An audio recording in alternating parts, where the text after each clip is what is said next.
حضرات، کسی بھی والد کے لیے یہ بہت بڑی سعادت ہے کہ اس کا بیٹا ڈاکٹر بن جائے۔ کسی بھی والد کے لیے یہ بہت بڑی سعادت ہے کہ اس کا بیٹا ایک دین کا سکالر بن جائے، دین کا داعی بن جائے۔ ڈاکٹر سے میری مراد وہ انجیکشن لگانے والا ڈاکٹر نہیں، دین کا سکالر ہے۔ محترم بھائی ڈاکٹر حماد مدنی صاحب آپ کے سامنے ممبر پہ تشریف فرما ہے۔ اللہ کا کتنا ہم شکر ادا کریں، وہ کم اور تھوڑا ہے۔ ان کے والد گرامی کو آپ میں سے ہر ساتھی، ہر بڑا، ہر چھوٹا جانتا ہے۔ روزانہ ہر جلسے پہ ہفتے کی صبح نماز فجر کے بعد جن بزرگوں کا درس ہوتا ہے، ہم انہیں شیخ الحدیث حضرت مولانا محمد انس مدنی صاحب کے نام سے جانتے ہیں۔ اللہ کا شکر ہے کہ اس وقت وہ آپ کی اس مجلس میں تشریف فرما ہیں، اور اب ذرا ذہن دوڑائیے کہ ان کے لیے کتنی سعادت اور بیٹے کے لیے کتنی سعادت۔ یہ ان کے بیٹے ہیں، آپ سے ہم کلام ہونے کے لیے کراچی سے تشریف لائے ہیں، جناب ڈاکٹر حماد مدنی صاحب۔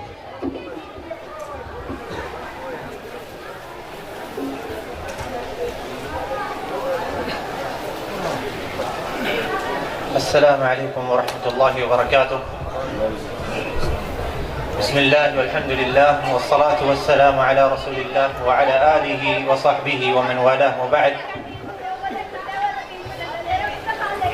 سب سے پہلے تو میں یہاں کے محتممین، منتظمین اور تمام ان ساتھیوں کا شکر گزار ہوں جنہوں نے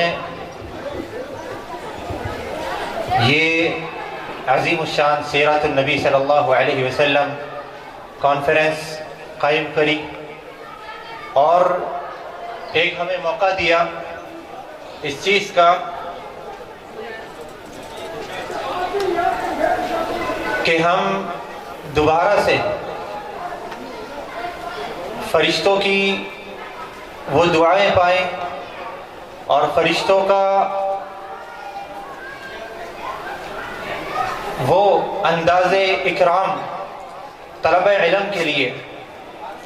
طلب علم ہم سب ہی طلب علم ہیں، میں بھی اور تمام ساتھی جو اس مجلس میں شریک ہیں، ہم سب علم حاصل کرنے کے لیے آئے ہیں۔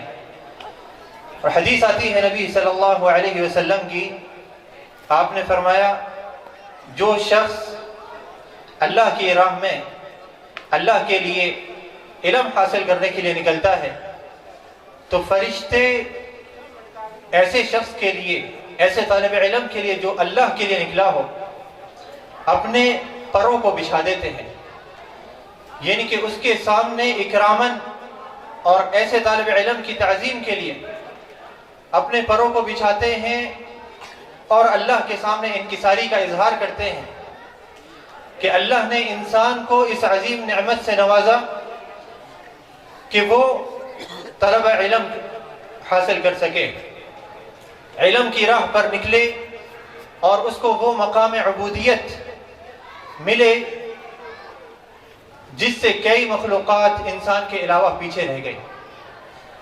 آج کا جو مجھے عنوان دیا گیا ہے بات کرنے کے لیے، اسٹیج پہ چڑھنے سے چند منٹ پہلے ہی دعوت نبوی یا دعوت دین اور منہج نبوی صلی اللہ علیہ وسلم، اسی ٹاپک پر میں گزارش کرنا چاہوں گا آپ لوگوں کے سامنے چند کلمات۔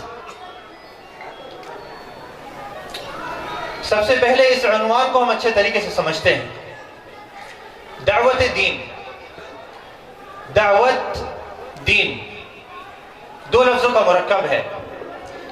دعوت کہتے ہیں بلانے کو، پکارنے کو، اور یہ عنوان کا لفظ اختیار کیا گیا ہے اللہ تعالیٰ کے اس